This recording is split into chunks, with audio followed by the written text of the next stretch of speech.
keputusan dari DPP PKS sebelumnya bahwa kita berencana yang pertama adalah mengusung Bapak Anies Sohibul Iman. Kerangka kerja kita itu berlangsung dari sejak deklarasi tanggal 25 Juni hingga 4 Agustus. Karena sampai 4 Agustus kursi yang harus dipenuhi yakni 22 kursi belum terpenuhi, maka kita DPP PKS memiliki ijtihad untuk membuat opsi-opsi lainnya. Salah satu opsinya adalah kita membangun komunikasi dengan Koalisi Indonesia Maju.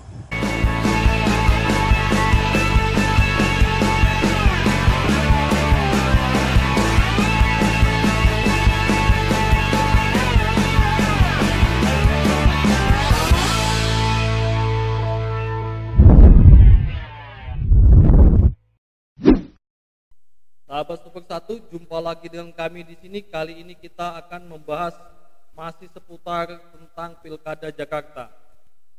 Menjelang akhir-akhir pendaftaran calon gubernur dan wakil gubernur Jakarta, semakin banyak saja drama-drama politik yang terjadi. Di mana beberapa hari yang lalu kita telah mendengar jubir-jubir PKS berbicara di berbagai media yang mengindikasikan seolah-olah mereka akan meninggalkan Anies Baswedan yang diusungnya dengan alasan kursi yang mereka miliki belum terpenuhi sampai saat ini. Dan itu pun didengar oleh tentunya calon gubernur Anies Baswedan yang akan maju di Pilkada Jakarta 2024-2029. Dan entah bagaimana mungkin ada sedikit kepanikan dari Anies Baswedan sehingga dia mengeluarkan voice note yang kemudian voice note itu tersebar di berbagai media dan sudah menjadi konsumsi publik. Dan karena voice note Anies Baswedan itu sudah tersebar dan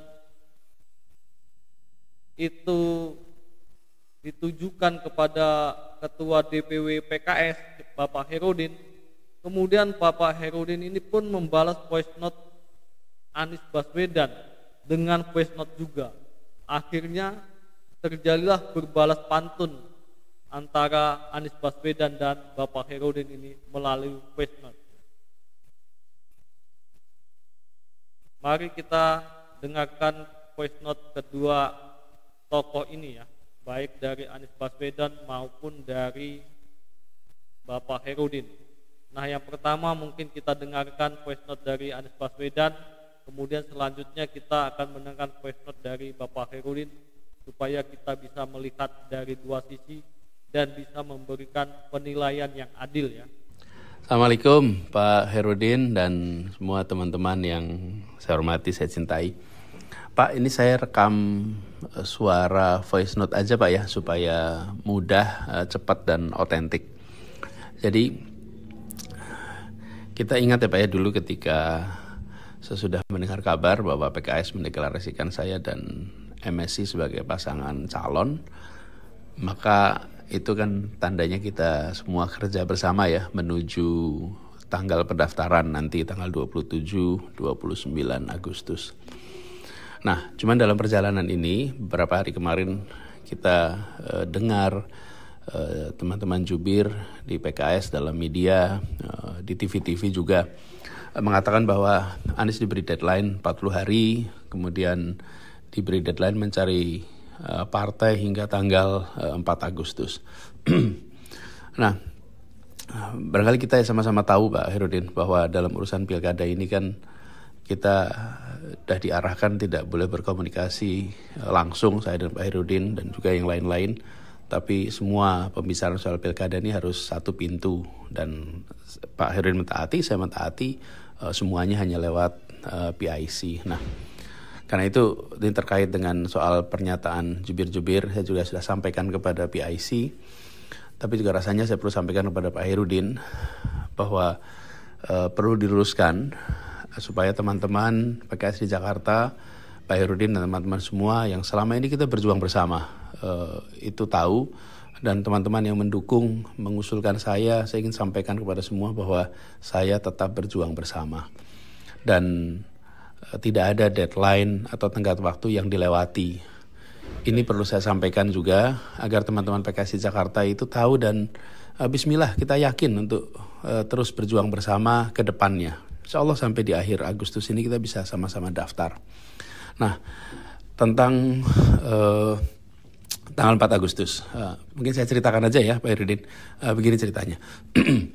Pada hari Sabtu tanggal 27 Juli, PIC PKS itu menghubungi saya, ini PIC tunggal ya, soal pilkada. Dia menanyakan apakah bisa jumpa dengan beliau dan Pak Presiden PKS. Saya sampaikan insya Allah bisa, yang diatur kita ketemu hari Minggunya tanggal 28 Juli sekitar 4 sore lah di rumah. Nah, dalam pertemuan itu kita ngobrol panjang lebar, santai, rileks, suasana juga menyenangkan. Lalu beliau menyampaikan bahwa PKS memerlukan kejelasan apakah Pak Anies setuju dengan nama Pak MSI sebagai wakil. Lalu beliau sampaikan juga bahwa diberi waktu seminggu, karena disampaikan hari Minggu, maka seminggu sampai minggu berikutnya, yaitu hari Minggu tanggal 4 Agustus. Kenapa tanggal 4? Nah, disampaikan karena tanggal 7 rencananya akan ada rapat DPTP untuk memastikan bahwa pasangan aman ini sudah aman gitu. Jadi pasangan aman ini akan ditetapkan. Nah, saya memang merasa perlu untuk ngobrol dan diskusi dengan Pak MSI karena sesudah pengumuman kami belum sempat ngobrol bareng. Saya waktu itu sedang tidak di Indonesia. Jadi setelah saya pulang dari Indonesia, belum sempat juga langsung ketemu karena saya dirawat. Pak MSI juga harus operasi sehingga dirawat juga. Dan kita sudah janjian, jadi sudah janjian akan ketemu hari Selasa malam tanggal 30 Juli. Jadi waktu ketemu Pak Presiden dengan utusan khusus soal pilkada, itu hari Minggu ya, 28, 2 hari kemudian kami jumpa. Nah, hari Selasa malam itu ngobrol agak panjang, hampir 3 jam dengan Pak MSI, ngobrol macam-macam yang kita diskusikan, soal Jakarta, soal gubernur, wakil gubernur, dan lain-lain. Waktu itu beliau diantar oleh Mas Holid. Nah, setelah ngobrol itu, besoknya saya langsung menghubungi PIC Pilkada yang selama ini tugasi, karena memang harus pintu komunikasi 1. Saya sampaikan bahwa kalau bisa ingin ketemu Pak Presiden hari itu juga. Jadi akhirnya hari Rabu sore tanggal 31 Juli ya, saya berjumpa dengan Pak Presiden, dan dalam pertemuan itu saya sampaikan bahwa saya siap untuk berjuang bersama Pak MSI sebagaimana yang diputuskan di DPTP. Nah, jawaban itu disambut baik oleh Pak Presiden. Disampaikan juga bahwa gini kira-kira, dengan adanya keputusan ini maka mesin partai bisa mulai bergerak. Jadi itu pembahasannya, sama sekali kita tidak membahas soal 40 hari dan lain-lain. Nah, cuman saya kaget aja mendengar jubir-jubir PKS di media mengatakan tenggat waktu 40 hari, lalu deadline 4 Agustus sebagai deadline dari partai lain. Mengapa kaget? Karena memang tidak pernah dibahas ya. Dan setahu saya memang tidak pernah ada deadline soal SK dari partai lain. Yang ada adalah soal apakah setuju dengan Pak MSI sebagai pasangan. Dan itu juga seperti saya bilang tadi ya Pak, udah disampaikan 31 Juli, 4 hari lebih awal dari yang diminta. Jadi Pak Herudin dan teman-teman semua yang saya hormati, itu kira-kira fakta yang sesungguhnya. Selanjutnya, mari kita dengarkan voice note dari Bapak Herudin, Ketua DPW PKS, merespon voice note dari Anies Baswedan. Pak Anies yang saya hormati, Assalamualaikum warahmatullahi wabarakatuh. Terima kasih atas kiriman voice note ke saya, Herudin, sebagai Ketua DPW PKS Jakarta. Dan berikut saya kirim voice note ke Pak Anies yang saya hormati, sebagai tanggapan pesan suara yang Pak Anies kirim ke saya. tentu masih ingat bahwa demi mencalonkan Pak Anies sebagai calon gubernur dalam Pilgub di Jakarta tahun 2017, PKS rela berkorban dengan menarik pencalonan kader utamanya yaitu Pak Mardhani Alisera. Bahkan ketika Pak Sandiaga Uno mundur dari Wagub DKI Jakarta untuk menjadi cawapres dan menyatakan bahwa Wakil Gubernur Jakarta menjadi jatah PKS, dan ketika PKS tidak juga mendapatkan haknya itu, PKS tetap menjadi kawan Pak Anies hingga selesai husnul khotimah sebagai Gubernur Jakarta. Dan bahkan mengusung sebagai calon presiden dalam Pilpres 2024 bersama Nasdem dan PKB. Maka sebagai teman, izinkan saya mengklarifikasi apa yang Pak Anies sampaikan pada pesan suara kemarin.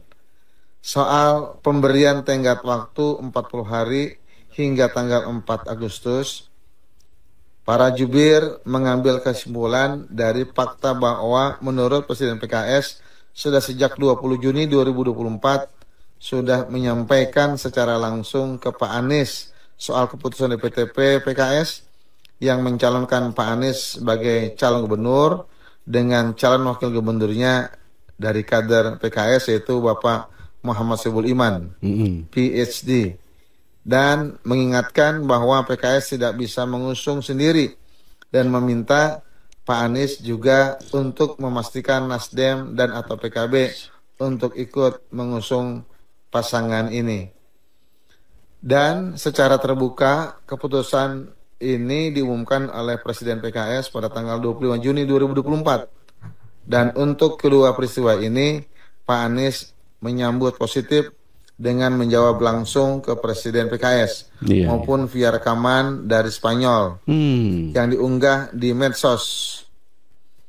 Dari situ kami menyimpulkan bahwa Pak Anies sudah menerima keputusan DPTP mencagupkan Pak Anies dengan Pak Soebul Iman sebagai cawagupnya.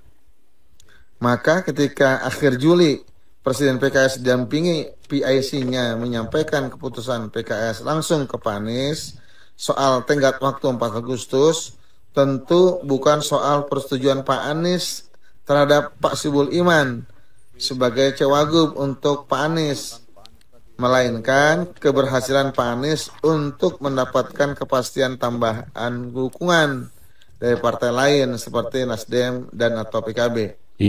Agar Pak Anies dan Pak Soebul Iman dapat didaftarkan sebagai calon gubernur dan wakil gubernur Jakarta. Karena sejak awal tentu Pak Anies paham bahwa sekalipun PKS dengan 18% perolehan kursi DPRD jadi pemenang pemilu legislatif di Jakarta tahun 2024, tapi belum bisa sendirian mencalonkan gubernur.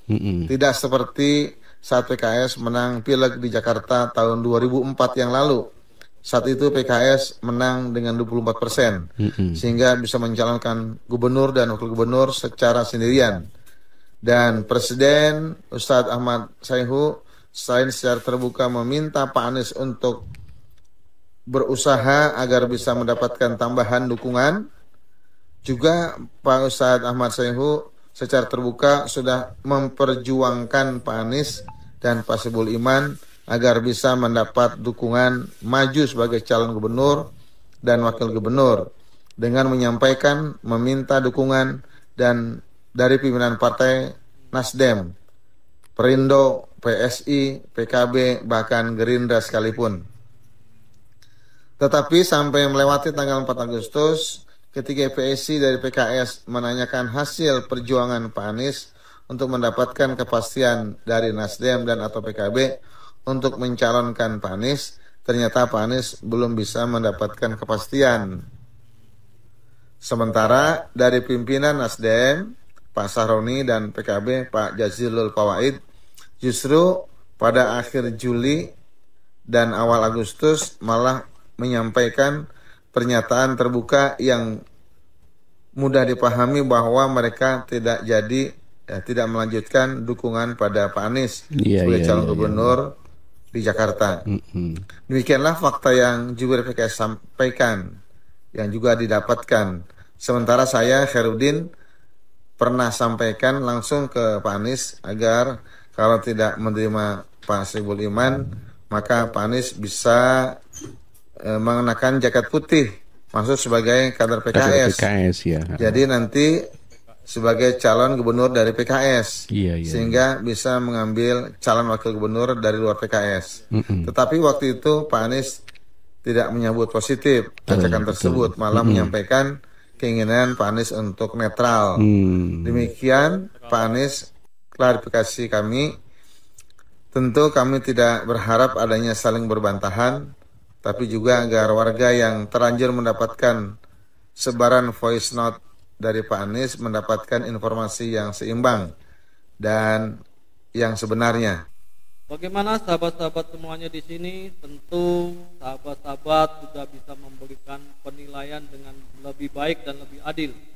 Kita sudah mendengarkan kedua voice note, baik dari Bapak Anies Baswedan maupun dari Bapak Herudin, dan kita harapkan tentunya kita tetap mengutamakan persatuan dan kesatuan sekalipun kita berbeda pilihan. Dan untuk sahabat-sahabat semuanya, silahkan berkomentar di kolom komentar kita untuk menanggapi pernyataan dari Bapak Anies Baswedan maupun Bapak Herudin. Demikian yang bisa kita sampaikan. Salam sehat, salam Super 1.